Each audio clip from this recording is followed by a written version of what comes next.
আমি 2002 সালে ভারতবর্ষের হয়ে প্যারা এশিয়ান গেমসে সাউথ কোরিয়ার বুসানে হাই জাম্পে সোনার মেডেল এনেছিলাম। বাধ্য হয়ে খেলা ছেড়ে দিতে হয়েছে।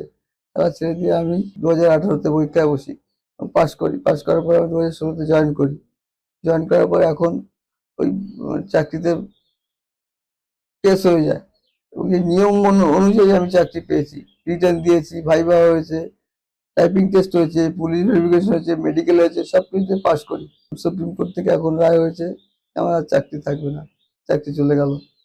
তাই আমি চাইছি আমার যে ভারতবর্ষের যে আইন, আমি দেখতে পাচ্ছি আমার মতো, আমি একজন ব্লাড ক্যান্সার পেশেন্ট, আমার মতো সোমা দাস বলে একজন আছেন, ওনারও ব্লাড ক্যান্সার, ওনারটা বহাল হলো, অথচ আমারটা বহাল রাখলেন না।